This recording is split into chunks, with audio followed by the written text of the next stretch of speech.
Assalamualaikum warahmatullahi wabarakatuh. Apa kabar semuanya? Semoga selalu sehat semua. Kita kembali bertemu di kelas bakat masuk materi semester 2 ini, yaitu tentang jurusan sesuai dengan bakat dan kekuatan yang kita miliki berdasarkan talents mapping.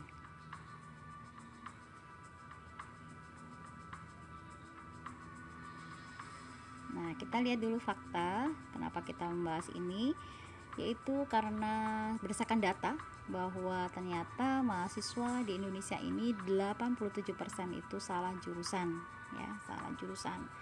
Kemudian terjadi pengangguran, ya, lulusan akademi maupun diploma, juga pengangguran yang cukup banyak dari lulusan universitas. Ini sangat mubazir, ya, sangat-sangat disayangkan, ya.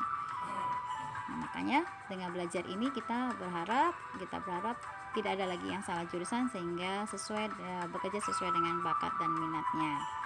Data salah jurusan di Indonesia, ya, dari semua siswa di SMA itu bingung untuk mencari jurusan. 90% itu bingung, ya. 90% bingung. Dan udah lulus SMA bingung mau jurusan apa gitu. Nah, 87% salah jurusan, ya. Dampaknya ya indeks Indonesia itu, manusia itu sangat rendah, ya, dibandingkan dengan negara lain, ya.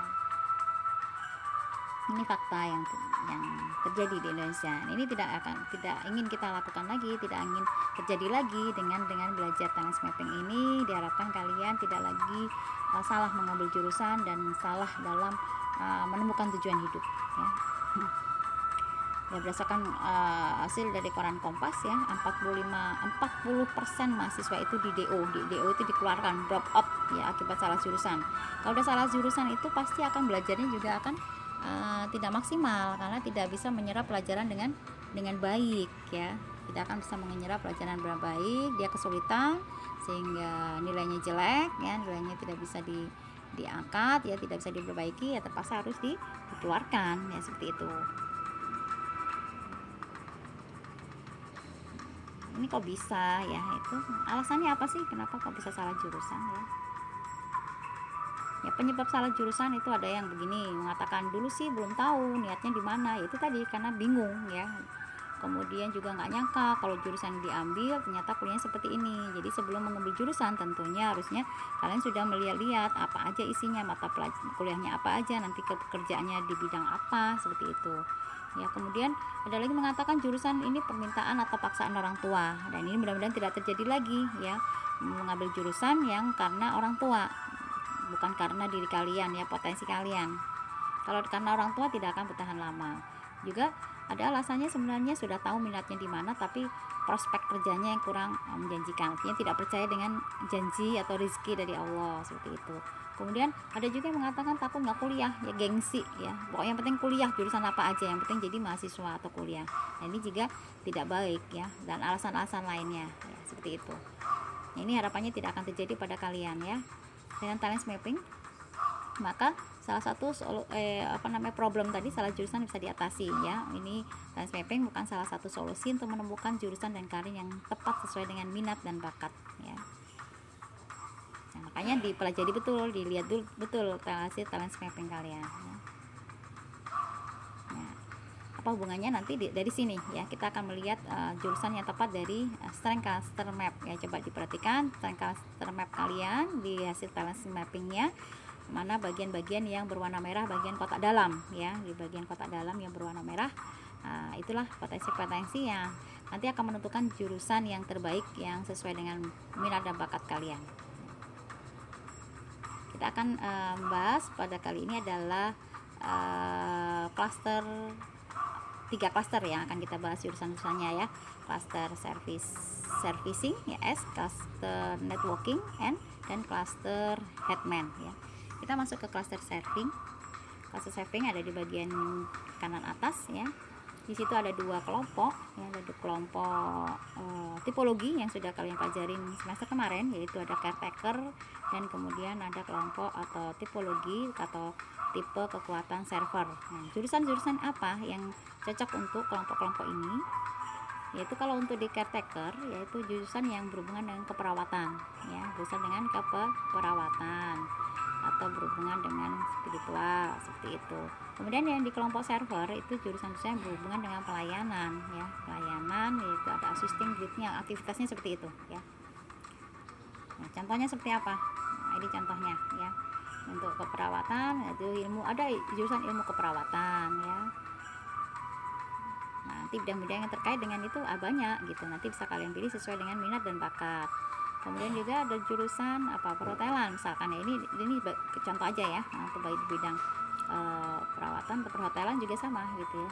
Ini bidang pelayanan ya, bidang pelayanan di perhotelan itu ada bidang-bidang di tertentu yang bisa kalian ambil sesuai dengan bakat dan minat ya. Yang lain ya, mungkin ada kekuatan-kekuatan yang lain bisa dipadukan di sini ya. Itu untuk cluster servicing. Nah, ini kita ke cluster networking ya. Cluster networking itu ada 4 tipologi ya. Ada komunikator, kemudian ada ambasador, kemudian ada motivator, dan kemudian ada edukator. Nah, ini bisa dilihat juga di hasil TM kalian di bagian belakang ya. Apakah ada yang disebut di sini salah satu yang tipe kalian ya. Di komunikator itu jurusan yang bisa dipilih adalah jurusan komunikasi ya, jika ada kekuatan di situ. Atau di ambasador itu ada jurusan public relation ya. Kemudian itu ada jurusan yang berhubungan dengan motivasi ya. Nanti apa saja kita bahas lagi. Kemudian di cluster atau di tipologi edukator itu ada jurusan keguruan. Nah, ini bisa kalian ambil. Kalian lihat lagi ya hasil teleskoping kalian, adakah yang cocok di sini. Ini jurusan ilmu komunikasi kurang lebih seperti ini ya, ada skill-skill apa yang dibutuhkan di ilmu komunikasi, kemudian bidang-bidang yang bisa diambil, yang bisa dihubungkan yang sesuai dengan minat dan bakat kalian. Kemudian jurusan lain, bidang jurusan hubungan internasional, hubungan masyarakat ya, seperti itu. Nah, ini bidang-bidang yang berhubungan dengan public relation ya, kemudian bidang yang berhubungan dengan public relation dan juga keterampilan-keterampilan yang dibutuhkan di hubungan internasional ya. Ini kalian bisa cek kembali apakah sesuai dengan minat dan bakat kalian ya, direnungkan lagi. Itu jurusan di bidang public relation. Kemudian di bidang motivator itu bisa ada jurusan namanya bimbingan dan konseling ya, bimbingan konseling. Nah, seperti itu ya, memberikan bimbingan dan konseling untuk masalah-masalah yang sedang dihadapi ya, mahasiswa dan sebagainya. Kemudian di bidang pendidikan ya, sebagai itu ada bidang pendidikan dan keguruan, atau namanya sekarang adalah, dulu namanya IKIP ya, dulu ada IKIP. Nah, sekarang mungkin ada namanya udah Universitas Pendidikan ya, UPI, Universitas Pendidikan Indonesia, Universitas Negeri Jakarta, Universitas Negeri Malang. Itu dulu awalnya dari IKIP, sekolah keguruan ya, sekarang sudah berkembang ya. Yang ada bakat-bakat di situ bisa memilih itu ya, kalian akan melejit ya. Kalau memang punya bakat di situ, maka profesi yang akan kalian lakukan nanti akan menjadi lebih maksimal lagi ya, tidak akan mengalami kesulitan seperti itu. Kemudian di cluster headman, ini ada 5 ya, dari 5 tipologi ya. Dari 5 tipologi mengingatkan kembali, ada selektor, ada seller, ada commander, mediator, dan arranger. Ya, siapa yang diantara kalian ada yang punya tipologi di situ?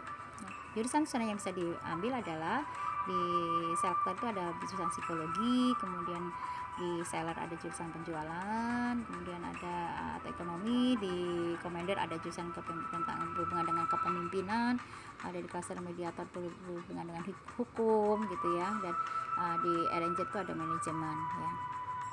Contohnya apa? Nah, ini adalah contoh jurusan psikologi ya. Kemudian apa keterampilan yang dibutuhkan di bidang atau di jurusan psikologi, kemudian bidang-bidang apa yang terkait dengan jurusan psikologi. Nah, ini disesuaikan dengan minat dan bakat kalian ya. Kemudian jurusan apa lagi yang terkait di cluster ini? Ada jurusan penjualan tadi, ada ekonomi ya. Ekonomi ini bisa menyangkut banyak hal gitu ya, dan juga keterampilan yang dibutuhkan juga yang sesuai dengan bakat dan potensi kalian ya. Itu jurusan ekonomi yang berhubungan dengan penjualan.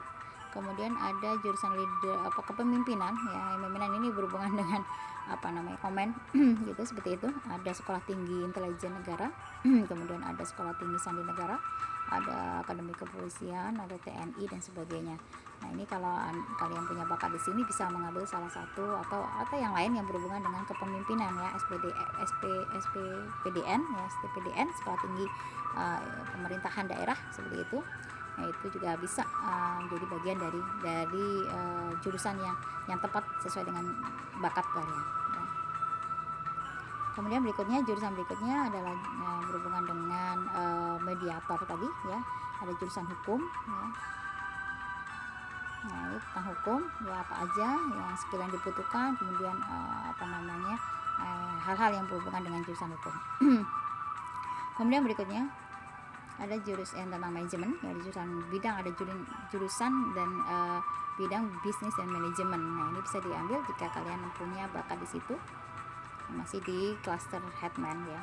Tentang jurusan itu ada, kemudian keterampilan yang dibutuhkan apa saja gitu, dan juga bidang-bidang yang terkait dengan jurusan itu bisa kalian pilih ya, seperti itu ya. Jangan ragu-ragu untuk memilih sesuai dengan potensi kalian. Jangan tergiur atau jangan iri dengan potensi yang dimiliki oleh orang lain, karena kalian bukan orang lain. Kalian adalah diri kalian sendiri yang memiliki potensi dan bakat yang sudah Allah titipkan pada kalian, yang itu yang perlu kalian kembangkan, dan kelak kalian menjadi orang-orang yang sesuai dengan Allah inginkan, seperti itu ya. Kalau jurusan yang kalian ambil, bidang yang kalian ambil sesuai dengan bakat, sesuai dengan minat kalian akan melakukannya dengan senang hati, dengan happy, sehingga hasilnya akan maksimal ya. Sekali lagi, jangan menjadi orang lain, jangan ingin menjadi orang lain, jadilah diri kalian sendiri ya. Itu pesan kami ya, know yourself and be yourself. Jadi jadilah diri sendiri dengan mengetahui siapa kalian ya. Kalau sudah mengetahui diri sendiri, maka kita akan bisa menjadi diri sendiri. Talent mapping for your meaningful life. Jadi kalau kalian sudah tepat sasaran sesuai dengan bakat, maka hidup kalian akan lebih bermakna dan kalian akan menjadi orang yang berbahagia. Demikian materi kita pada hari ini, semoga bermanfaat. Kita ketemu lagi nanti di pertemuan berikutnya.